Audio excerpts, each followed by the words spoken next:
Olá, tudo bem com vocês? Estou aqui novamente retomando o nosso quadro, praticamente nossa saga com o livro do Libânio. Neste vídeo vamos falar um pouco sobre o capítulo 7, que se refere a métodos de ensino. Então vamos lá! Antes, dá uma ajuda para o canal. Se inscreve, curte, comenta o que vocês acham da fala, da aula, sugestões de outros temas que a gente pode trazer para cá. O canal é para ajudar vocês, principalmente quem está aí no curso de pedagogia e considera que essa minha fala pode te ajudar. Então, comenta aí. Vamos lá. Neste capítulo, Libânio vai dar continuidade ao que ele anda falando, certo? Sobre didática. E aqui tem tudo a ver com o que ele falou nos capítulos anteriores, principalmente sobre planejamento, ensino sistematizado. Daí ele já começa relacionando o método com o objetivo e o conteúdo de uma proposta de ensino, de plano, né? Então, para ele, é preciso que o método venha como um recurso, justamente respondendo a pergunta: como ensinar para você aprender? Então, a cada objetivo de ensino, a cada conteúdo, eu vou precisar de um método para ensinar para você. Porém, eu também preciso saber como você, dentro das suas especificidades, aprende, para que eu consiga escolher o melhor método entre um grande equilíbrio objetivo, conteúdo e o indivíduo, que é o aluno que vai aprender. Então, ele vai dizer, dentro desse quadradinho azul aqui do lado, que as características do método de ensino estão orientadas para o objetivo. Então, ele implica uma sucessão planejada, de novo, sistematizada de ações, tanto do professor quanto dos alunos. Então, o Libânio já foi bem claro em outros capítulos, e aqui ele também vai retomar essa questão de que o professor ele é responsável por sistematizar, organizar o conteúdo, escolher o melhor método, fazer o melhor recorte dos conteúdos que vão ser ensinados para a turma, conhecer a turma. Contudo, entretanto, todavia, existe também o movimento do estudante, do aluno para com o aprendizado. Ele se pôr como ativo, ele se pôr como alguém que quer aprender. Então, deve existir esse movimento também para o ensino, a aprendizagem acontecer. E aí a gente se pergunta, então como é quando a gente fala assim, nossa, aquele professor ali tem método, o método daquele professor é perfeito, muito bom, maravilhoso. Quando nós falamos isso de algum professor, nós estamos dizendo que ele domina uma técnica, ele domina um método, ele domina como usar aquela técnica dentro do processo de ensino-aprendizagem. Então, quando se fala que alguém tem um método, ele é um bom professor, nossa, ele domina aquele método, é justamente isso, ele domina os procedimentos. Ele sabe a longo prazo o que ele precisa fazer, os objetivos, o que aquele aluno, aquele estudante precisa aprender, dentro do que ele consegue, do contexto que o estudante tem e que o professor tem. E quais são as técnicas que ele pode, o professor, no caso, levar para facilitar ali que esse estudante aprenda. E aí ele vai colocar algumas características também. O que seria isso? O professor tem um método, que é justamente expressar de maneira intencional e expansiva, né, no caso, assim, ampla, sobre os processos educativos. Então, ele tem a propriedade do que são os processos, quais são os processos e quando eles acontecem. Exige que o professor compreenda os fins sociais e pedagógicos do ensino. Então, nós sabemos que a educação ela não é apenas para incutir conteúdos e decorar conceitos, né? Ela também precisa ter uma perspectiva no qual vai ajudar aquele estudante a se ver enquanto cidadão, se ver enquanto atuante na sociedade, perceber o seu contexto e, quem sabe, futuramente transformá-lo. Ele exige que as exigências e desafios que a realidade social coloca. Então, nós temos aqui o contexto social, econômico, daquele lugar onde aquele professor, onde aquela escola está.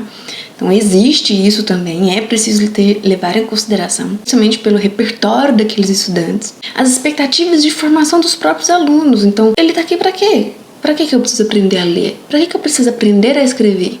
Bom, O professor vai ajudar a que ele compreenda a importância da construção desse conhecimento e o quanto conhecimento é diferente de informação. E por último, a relevância social dos conteúdos de ensino. Então, dentro desse capítulo, Libani vai falar muito é importante que a gente consiga conectar a teoria, que são os conteúdos, né, e a prática dos estudantes. Então, os estudantes entenderem sobre o seu cotidiano, sobre as modificações da natureza, sobre o que aquele conteúdo que ele está aprendendo pode impactar na sua vida, no entendimento dele enquanto no entendimento dos fenômenos que acontecem, tanto sociais quanto da natureza. Ele traz o conceito de método, que ele liga, né, com o conteúdo e o objetivo, e ele vai sempre bater na tecla de que métodos são as ações dos professores pelas quais se organizam as atividades de ensino. Então, um método, ele parte dessa organização, ele parte dessa sistematização porque ele quer atingir um objetivo. O objetivo é de ensinar o que para aquele aluno. Dentro disso também do que, tem também as formas de interação entre o professor e aluno, professor e o conhecimento, e o aluno, professor-aluno e o conhecimento. E aí ele coloca essa frase que aqui está em negrito, que diz o seguinte: a assimilação cognosciente dos conhecimentos e o desenvolvimento das capacidades cognitivas e operativas dos alunos. O resultado de um bom método é justamente isso. Mas o que seria assimilação cognosciente dos conteúdos? O que é desenvolvimento das capacidades cognitivas e operativas dos alunos? Então vamos lá. A assimilação cognosciente dos conhecimentos tem a ver com a forma e o quando os alunos entendem de forma consciente o que eles estão aprendendo. Então, se eles conseguem refletir sobre aquilo, se ele consegue questionar, se ele consegue estabelecer relações entre o que ele está aprendendo, entre o que ele já aprendeu, entre outras inferências que ele consegue fazer, isso são as assimilações. E os desenvolvimentos são justamente as habilidades mentais que vão fazer com que ele consiga assimilar, que é pensar, analisar, interpretar, comparar, argumentar. Tudo isso a gente aprende. A gente não nasce sabendo. Por isso que são capacidades cognitivas, capacidades mentais, que a gente só adquire exercendo, praticando de maneira dialógica, quer dizer, conversando no diálogo e nas oportunidades de vivência que a criança tem. E o último, capacidades operativas, que elas venham a ser as habilidades que ele coloca em prática o que ele aprendeu. Então é uma coisa mais funcional. Então tudo que ele aprendeu lá, né, que ele conseguiu assimilar de forma consciente, a sua assimilação cognosciente, ele vai colocar em prática. Como? Conseguindo resolver uma problema, escrevendo um texto, medindo algo, fazendo um experimento. Então todas essas capacidades cognitivas que ele vai desenvolvendo, isso auxilia para as operações, para as capacidades operacionais que ele vai fazer futuramente. Então não tem como eu escrever um texto argumentativo se eu não tenho um argumento, se eu não conseguir pensar, se eu não conseguir aprender a analisar uma situação, emitir minha opinião de modo que possa justificar aquela minha tese que eu defendo. Então, tudo isso são habilidades que andam juntas e dependem do seu desenvolvimento dentro da escola. Isso só é possível com métodos que consigam ser amplos e auxiliem os estudantes a desenvolver todas essas capacidades e habilidades. E pensando, então tá bom, beleza, então como que eu escolho esse método? Dentro desse capítulo, vou retomar e vou falar isso 500 mil vezes. O Libani, ele vai fazer essa relação e falar sobre unidade entre, aqui tá a tríade, objetivo, conteúdo e método. Então, os três juntinhos, e só assim você vai conseguir fazer e escolher o método a partir dos objetivos que você quer alcançar, dos conteúdos que você vai ministrar. Então, um não anda sem o outro. Então, eu só uso tal método. Tá, mas e aí? Você tem que pensar em qual objetivo você quer alcançar. Você tem que pensar qual é o conteúdo que você vai ministrar, porque existem métodos que são mais eficazes para cada um do que outros. Então é importante o professor ter esse conhecimento, ter essa técnica, né? Dominar as técnicas para que ele consiga aplicar o método dentro do que seja mais produtivo para o estudante, que o objetivo é justamente fazer com que ele aprenda, né? E aqui então, número 1. Ele vai falar justamente isso, que os métodos de ensino dependem dos objetivos da sala de aula. E onde é que vem, né, esses objetivos? Então nós temos aí, tanto na hora de ministrar um conceito novo, para explicar sobre um conceito, para desenvolver uma habilidade, consolidar, né, fixar algum tipo de conhecimento. E todos esses objetivos gerais, eles constam, né, na BNCC, também nos PPPs. E também é possível que levemos objetivos amplos, maiores, para que também complementem esses que já estão dentro desses documentos normativos. Ele vai falar sobre a organização desses métodos, né? Que eles precisam justamente estar em harmonia com o que aqueles estudantes precisam. Então ele vai dizer justamente o que já estamos falando, que não existe um único método, né? Ele depende dos conteúdos, dos objetivos e das características sociais, culturais e o desenvolvimento mental dos alunos. Então veja o quanto é complexo eu escolher um método para utilizar dentro da sala de aula. Por isso que o professor ele precisa dominar diversos métodos, porque a partir do momento em que ele entra numa sala, faz o diagnóstico daquela turma e constata que aquelas crianças precisam de tal coisa, que aquele conteúdo que ele precisa aplicar, ele vai ter que usar um outro método, porque aquelas crianças daquela escola não conseguem determinado conhecimento, que elas precisam desenvolver alguma coisa antes. Então ele precisa dominar os métodos para levar o que melhor vai funcionar. Então o domínio dessas técnicas é importantíssimo para a escolha da melhor. Então não existe uma única, aquela milagrosa que vai nos ajudar a todas as crianças a aprenderem. Seria ótimo, né? Mas não vai ser hoje.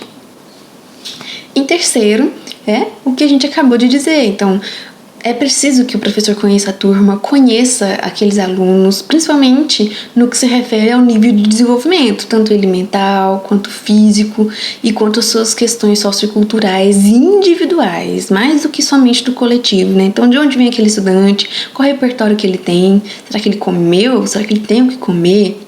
Será que ele tem o desenvolvimento mental dele ali em dia? Às vezes ele é uma criança desnutrida, às vezes ele não teve os estímulos certos dados nas horas certas.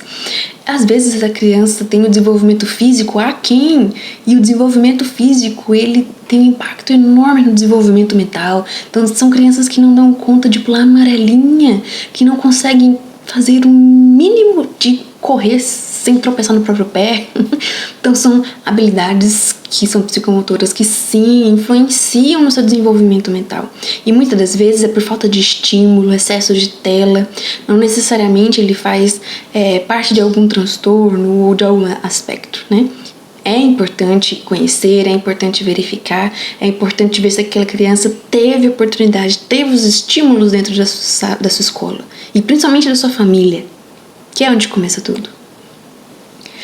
É a nossa tríade: objetivo, conteúdo e método. Então aqui ele vai explicar um pouquinho sobre cada um deles. E ele começa com: pra gente compreender que o conteúdo não é somente ele puro. Existem outras questões que a gente leva no conteúdo, principalmente o recorte que nós fazemos, que é um recorte didático, para que ele possa ser melhor assimilado por aqueles alunos. Então, como ele disse antes, a partir do momento que a gente sabe, conhece a idade, o desenvolvimento daquela turma, a gente sabe que determinado conteúdo, se nós levarmos ele completo, como está ali no papel, as crianças não vão assimilar.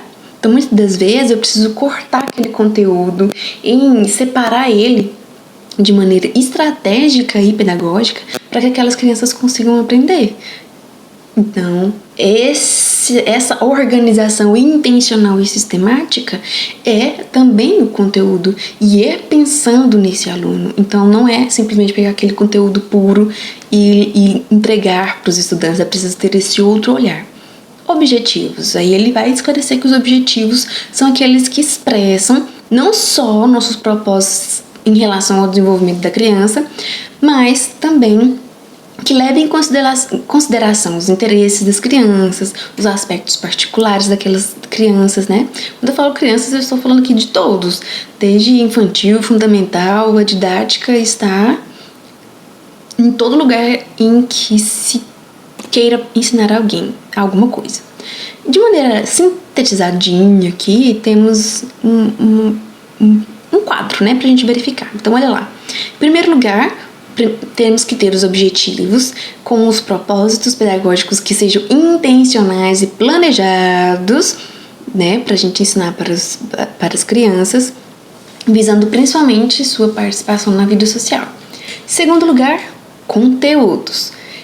Justamente que contribuindo, né, para a base informativa concreta e conseguir alcançar os objetivos que a gente precisa. E em terceiro, os métodos, que formam aí a totalidade dos passos, que é a junção tanto do objetivo quanto do conteúdo, que aí sim são as formas didáticas e os meios que a gente organiza o ensino, né? Que a gente vê como que vão acontecer os processos, como que as crianças vão assimilar aquele conteúdo e aí consigamos alcançar o objetivo.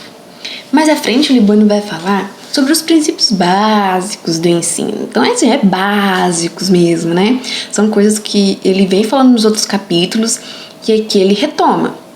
Então, veja só. Primeiro, ter caráter científico e sistemático. Então, é uma coisa que certamente vocês já se cansaram de escutar, né?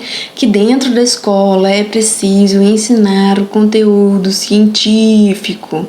É lá que, muitas das vezes, somente lá que algumas das crianças têm a oportunidade de ter acesso a este conhecimento, visto que na internet as informações, elas muitas das vezes não são de fontes confiáveis, os estudantes não sabem como procurar, então são informações muito superficiais e muitas das vezes que não se conectam entre si, eles têm a dificuldade de fazer isso. Então a escola é o lugar onde ela sistematiza aquele conteúdo científico e consegue ali apresentar ao estudante de uma maneira que possa ser mais compreensível, né? Que a gente já entra na próxima, que é justamente isso, criar as condições para que o estudante consiga compreender e assim assimilar aquele conteúdo. Então entra dentro daquela questão que nós havíamos falado, de fazer o melhor recorte para aquela turma de acordo com o seu nível de desenvolvimento cultural, social,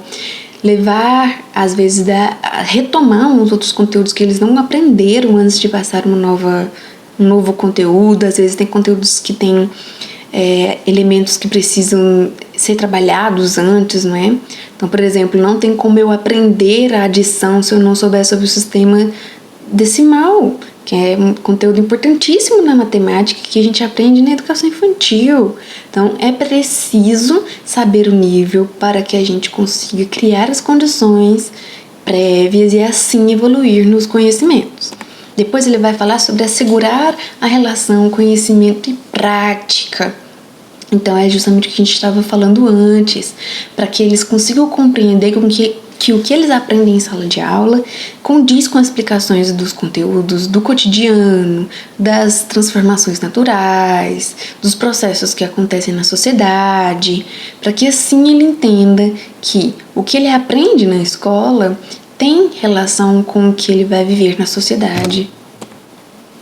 Depois, ele vai falar sobre sentar-se na unidade ensino-aprendizagem.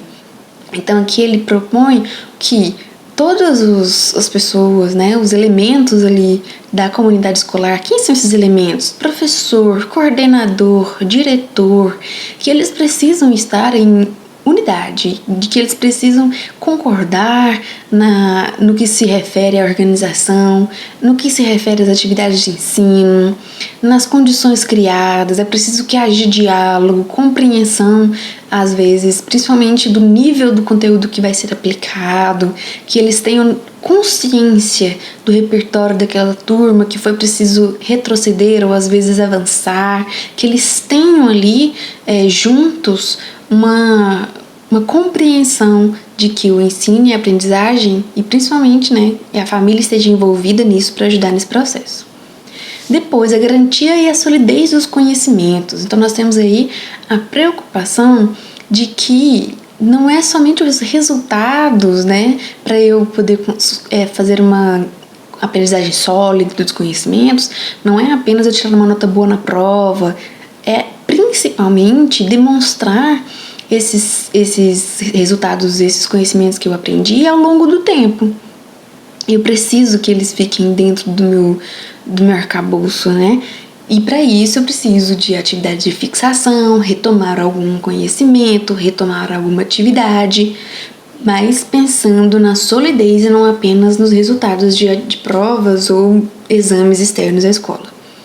E por último, levar a vinculação trabalho coletivo, particularidade individual. Então aqui nós temos um grande desafio do professor, né? O equilíbrio entre levar um conteúdo e o método que seja efetivo para a turma, mas também pensar nas particularidades de cada indivíduo, né? Para que ele tenha o melhor aproveitamento escolar. E isso é um grande desafio, porque temos salas grandes, crianças geralmente bem diferentes uma das outras e professores muito sobrecarregados que muitas das vezes têm quase 60, 70 alunos e precisam dar conta dessa questão. Então, esse é um grande desafio e que ele sozinho não consegue, mas com uma direção e coordenação que esteja a favor é possível. Sobre classificação, né? Libânio vem trazer um pouco da classificação desses métodos, lembrando que ele sempre vai ressaltar essa ligação entre ensino, ou entre objetivo, conteúdo e os métodos. E aí ele vai dizer que esses métodos têm dois aspectos. O primeiro dele é um aspecto externo, que tem a ver com os conteúdos de ensino. Então, pensar a relação entre o professor, o aluno e a matéria. Então, o método, tem diversos métodos. Tem métodos que eu vou dar mais ênfase no conteúdo. Tem métodos que eu não vou deixar o estudante ser muito ativo, né? Que ele vai mais escutar o professor. E aí tem métodos como a metodologia ativa, que vai fazer com que o estudante seja cada vez mais ativo e autônomo na sua aprendizagem, né? Ter ali todo o seu processo dentro da mão dele. Então, isso é uma opção metodológica. Eu posso optar por isso ou não. E o interno? O que ele vai dizer sobre o interno? O interno são as condições físicas, mentais, e aí eu acrescento até emocionais, né? Que tem a ver também com mentais, dos estudantes para assimilação dos conteúdos. Então, veja que tem os dois movimentos. O movimento que o professor pensa das metodologias que tem uma relação entre a postura dele quanto ao aluno e o conhecimento. E também é preciso que haja esse movimento interno do próprio estudante para aprender. É a mesma coisa aqui, ó, nós aqui já temos o quê? 23 minutos eu falando aqui. Se não for um movimento de você aí que está assistindo, anotando, tentando entender o que eu estou dizendo, para conseguir assimilar as falas e as leituras que estamos fazendo aqui agora, eu falando sozinha não vai fazer você aprender. É preciso um movimento daqui, minha explicação, e o movimento daí, de tentar entender, de buscar pelo entendimento, se colocar aberto, ativo, anotar, vou ir lá procurar sobre uma palavra. Então, é duplo, né? A gente fala que ele precisa acontecer junto. E aí ele vai, a partir disso, colocar alguns tipos de método. Então, esse método expositivo, ele é um dos mais conhecidos, que é o que eu estou fazendo aqui agora. Fazendo uma exposição verbal para vocês. Falando, explicando o assunto, tentando dar alguns exemplos que vocês consigam entender. E aí, número 3, demonstração. Às vezes a gente coloca aqui algum exemplo, né? Como se aplicar. Ilustração. Então, é a forma como eu planejei aqui, ó. Coloquei esse colorido e coloquei alguns destaques aqui, proporcional, né? Quer dizer, intencional ao que eu quero trazer aqui para vocês. Então, esse é um método dispositivo, geralmente muito comum, principalmente na universidade, né? E até lá na escola, no ensino fundamental, quando o professor fica lá falando, e as crianças só ficam olhando para ele lá, cochilando. E também tem as exemplificações. E aí ele vai colocar, né, Libânio coloca algumas coisas que didaticamente são incorretas em relação a esse método. E olha o que ele vem falar, que o método de exposição pelo professor é errado, por exemplo, a gente utilizar para decorar, para que os estudantes ficam querendo decorar as coisas, decorar regras, decorar definições, usar linguagens ou termos que as crianças não vão entender. Então lembra de conhecer o seu público, de falar para o seu público para ser claro, para ser entendível. Apresentar noções e fatos e assuntos sem ter ligação, então você não consegue fazer a ligação entre o conteúdo já dado e esse novo, e o que dificulta para o estudante. E expor o conteúdo sem se preocupar com a aprendizagem do aluno, aqueles professores que falam, não, eu ensinei, se você não aprendeu, a culpa é sua. Será necessariamente a didática está adequada àquele estudante? Depois Libânia vai falar sobre o método de trabalho independente. Então ele vai falar que dentro desse método nós temos as tarefas dirigidas pelo professor. Então o professor ele vai de um modo criativo ali, ele faz uma proposta e faz com que os estudantes consigam fazer aquele trabalho. Então, só que não é só dar uma atividade e falar, aí galera, bora fazer. Não, tem todo um processo. Então, a primeira coisa dentro desse método é fazer uma atividade preparatória, que o Libânio vai falar o seguinte, que é verificar, com antecedência as condições prévias, então os conhecimentos prévios dos estudantes, levantar problemas para depois eles serem aprofundados e conseguir despertar o interesse, De que me adianta levar algo que os estudantes não tenham nenhum tipo de noção do que é. Depois, tarefas de assimilação do conteúdo. Então, existem atividades de estudos dirigidos para solução de problemas, para pesquisa, leitura de livros. Então, materiais que possibilitem ampliar o conhecimento sobre alguma coisa. Tarefas de elaboração pessoal. E aí aqui entra muito sobre os estudos dirigidos, em que o professor vão colocar algumas questões e os estudantes vão respondendo dentro daquelas questões para guiar o estudo, Por isso que chama estudo dirigido. E aqui mais pra frente ele vai falar um pouco mais sobre ele. Investigação e solução de problemas. Então nós temos aqui um método muito interessante de solução de problemas, que para isso é preciso colocar os seus aspectos mentais para funcionar, E as fichas didáticas, que são fichas que são feitas a partir do conteúdo que deve se aplicar, com exercícios depois eles são corrigidos, e aí o estudante pode ter ali, ele estudar praticamente sozinho. Tem muito isso em aplicativos, na internet. Metodologia de elaboração conjunta. Aí aqui vem o que a gente fala de aula dialogada. É onde o professor fala, mas também há espaço para o estudante falar também. Então existe uma troca. E aí ele vai falar que é uma interação ativa entre os dois, que justamente visa com que esse conhecimento seja consolidado, ampliado e de forma mais ativa, principalmente em relação aos alunos, que muitas vezes só escutam e não falam.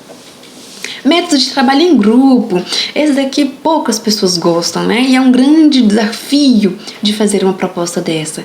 Mas, gente, o trabalho em grupo, ele consegue trabalhar diversas habilidades que muitas das vezes a gente não teve oportunidade de fazer dentro da sociedade. Então, se te prepara para a vida, Para poder lidar com o outro, discutir, não brigar, construir argumentos, respeitar o outro, conhecer os seus limites. O estudo em grupo, o trabalho em grupo possibilita muito isso, conhecer, aprender alguma coisa de uma maneira diferente que o seu colega conseguiu te explicar melhor. E aí ele vai falar algumas formas de organização desse trabalho em grupo. Primeiro ele vai falar de debate, então são discussões orientadas ali dentro da sala de aula, então não é briga, não é nada de cadeira voando e nada disso. São debates com argumentos, que aí vai construir o argumento, que é uma coisa muito difícil de se fazer para algumas pessoas. E aí ele vai colocar Phillips 66, que aí é uma dinâmica diferente em grupo, que são 6 grupos com 6 pessoas dentro da sala de aula, que eles discutem sobre uma questão que o professor, vai dizer antes, e aí depois eles vão apresentando suas conclusões para os colegas. Tempestade mental, que aí a partir de um tema vai se elaborando diversas ideias e elas são anotadas e depois discutidas. Grupo de verbalização e grupo de observação, que aqui nós temos que dinâmica? Um grupo faz 2 rodas, o círculo de dentro vai ser aquele que vai conversar, que vai discutir, e o círculo de fora, né, vai observar e também vai poder fazer trocas e complementar alguma questão deles. E o último é o seminário, que esse daqui também é muito feito, não é? Onde um grupo de alunos prepara sobre algum tema e vai conversar diante de toda a classe. Então, alguns desses aqui são bastante usados dentro de universidades, dentro de escolas. Libânio também vai falar sobre as atividades especiais. E aí, o que é esse negócio de atividades especiais?